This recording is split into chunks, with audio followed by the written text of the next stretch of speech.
మోతకుర్మ Shivakumar, Telangana Pradesh Congress committee రాష్ట్ర కార్యదర్శి, ఖమ్మంత DCC incharge. నిన్న జరిగినటువంటి నవీన్ యాదవ్ జూబ్లీ హిల్స్ గెలుపు పైన వారి అభిప్రాయం తెలుసుకునే ప్రయత్నం ఆల్ ఇండియా మీడియా. నమస్తే. నవీన్ యాదవ్ గెలుపు పైన ముందుగా ఆల్ ఇండియా మీడియా వారికి, అదే రకంగా మా కాంగ్రెస్ అధిష్టానానికి, మా కాంగ్రెస్ రాష్ట్ర అధిష్టానానికి, మరి అదే రకంగా మీ మీడియా మిత్రులకి, కాంగ్రెస్ కార్యకర్తలకి, అందరికీ నాయకులకు అందరికీ కూడా ముందుగా నమస్కారాలు. ఎందుకంటే నవీన్ యాదవ్ గెలుపు అనేది ఒక గెలుపు కాదు, ఇది అందరి గెలుపు. మా ఫస్ట్ ఈ గెలుపు అనేది మా ప్రియతమ ముఖ్యమంత్రి రేవంత్ రెడ్డి గారికి, అదే రకంగా పిసిసి ప్రెసిడెంట్ మహేష్ కుమార్ గౌడ్ గారికి ఇది ఒక గిఫ్ట్గా మేము సమర్పించాల్సిన బాధ్యతతో ప్రతి కార్యకర్త కూడా పనిచేయడం జరిగింది. మరి అదే రకంగా నవీన్ యాదవ్ గెలుపు అనే విషయానికి వస్తే, బీసీలకు ఒక రెడ్డి అయి ఉండి సీఎం గారు బీసీల కోసం 42% ఎంతమంది వ్యతిరేకించినా కూడా 42% ఆయన చేసి తీర్మానం చేసి ఢిల్లీకి పంపిస్తే మన బీజేపీ వాళ్ళు ఓర్వలేక అనగబెట్టిన విషయం మీ అందరికీ తెలుసు.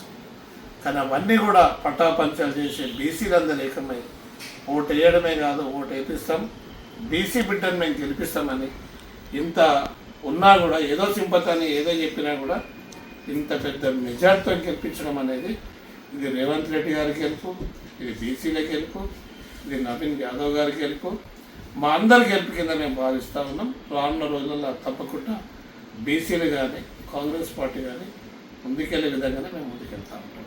ఈ ఒక్క గెలుపు జూబ్లీ హిల్స్ పైన జాతీయ నాయకుల దగ్గర నుంచి గల్లీ లీడర్ల వరకు సమైక్యంగా అంటే కలిసిపోయి పనిచేయడం జరిగింది.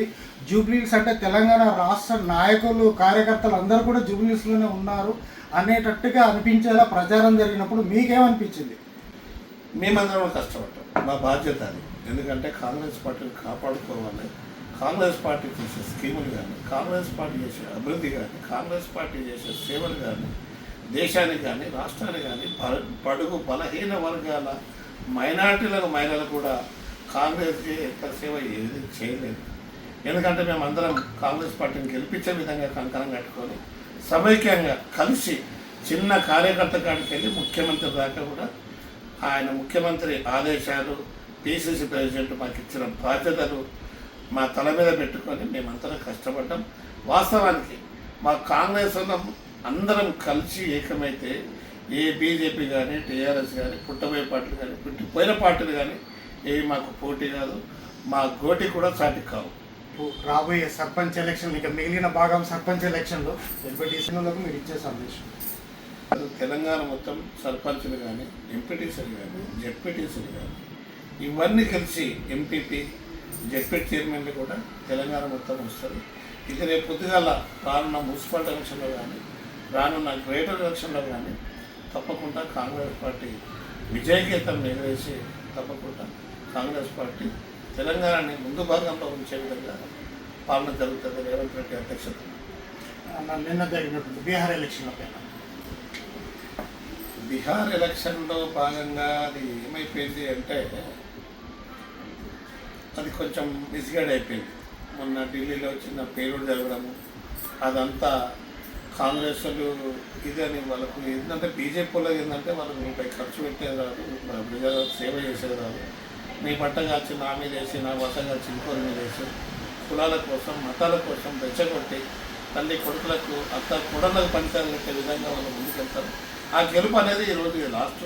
ఈ గెలుపు అనేది వాళ్ళు చూడరు. రానున్న రోజుల్లో అన్ని రాష్ట్రాలు కానీ మన తప్పకుండా రానున్న రోజుల్లో మా రాహుల్ గాంధీ గారు ప్రధానమంత్రి అయ్యే విధంగా అన్ని ప్రణాళిక చెప్తారు. గెలుపు అనేది వాళ్ళ లాస్ట్, ఓటం అనేది ఆ రాష్ట్రంలో మాట్లాడాలి.